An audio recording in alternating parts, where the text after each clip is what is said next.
This is a full tutorial on how to install M5 Launcher onto your Cardputer. I will also be going over how to load .bin files onto your SD card so that you can put those on your Cardputer, and you can then select any firmware you wish to load. You will need a Cardputer.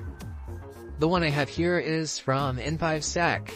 It has the S3 ESP32 stamp, the M5 stamp through S3 microcontroller. It has a keyboard, it has a screen, it has all this cool stuff. You will also need a USB-C charging cable, which does not come with the Cardputer, but most people have them lying around. It's the one that's rounded. First things first, you will need to download M5 Burner. The easiest way to do this is to just search M5 Burner, and it'll be this one, or you can go directly to this link, docs.m5stack.com/en/download. I will include those links in the description.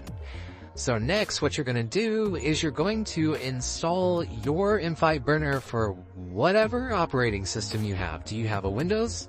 Great. Do you have a Mac? Great. Do you have a Linux? Great.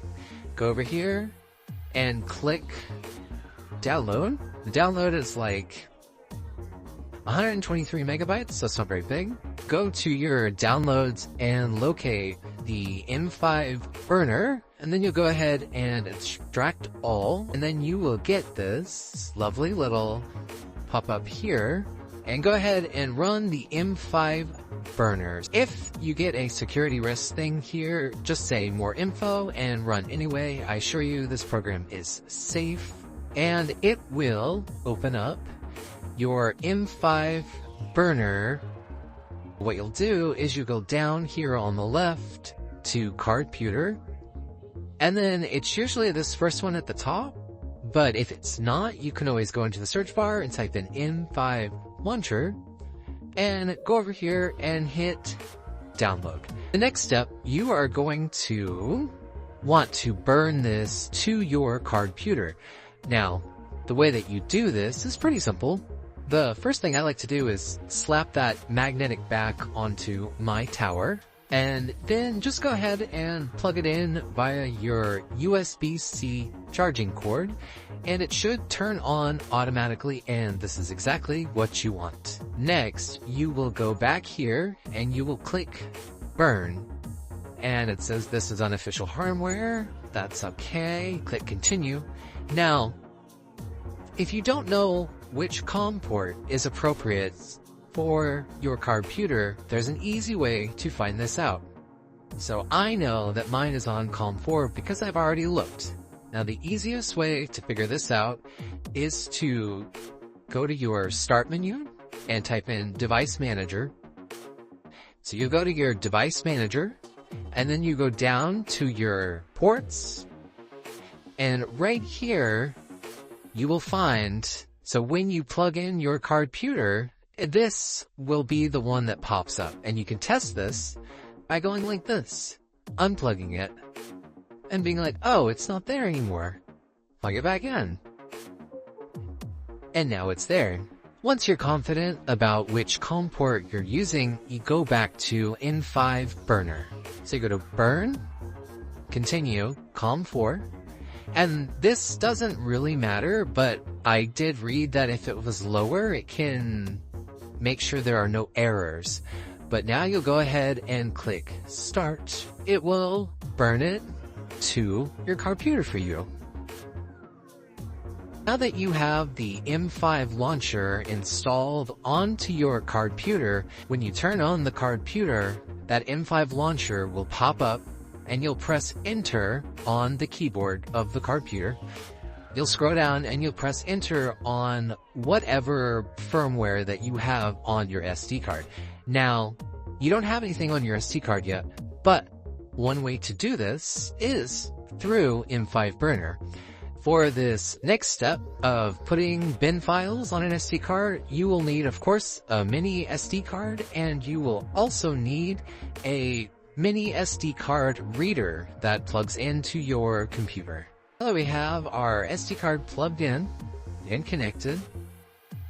We'll go ahead and download what we want. So we're going to download this radio here with link download. Now, you do not want to burn it, okay? Because if you burn it, that'll burn it directly to your Cardputer, and that will erase the M5 launcher. So what you want to do is you want to find where that bin file, that binary file that you just downloaded, is being stored. And the easiest way to do this is to go where you just extracted your M5 burner, right? So I extracted my M5 burner into my downloads. So I'll go to this, where it is in my downloads, and I'll go to packages, and I'll go to firmware. Now, I named these, but the ones that you just downloaded will be this garbage lettering.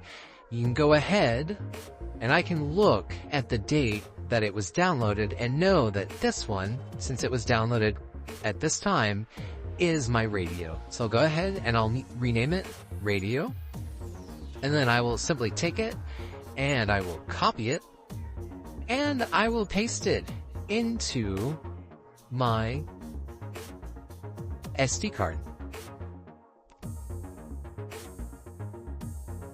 And once it's pasted into my SD card, I can eject it, pop it out, take my Cardputer, insert my SD card into it, and turn it on. Now I have a full list of all the firmware that I can now access without having to overwrite the Cardputer every time using M5 Launcher. Whenever you initialize or whenever you click enter on your firmware, it'll have to install it. That's normal. Just wait for it to install, and then you'll have your firmware. There you go. I hope this was helpful. If you have any questions about this, please don't hesitate to message down here. I am by no means an expert on this. I would say that I am probably just an amateur figuring this out, but I feel like that is what this community is made of. So, again, I hope this was useful, and have a great day.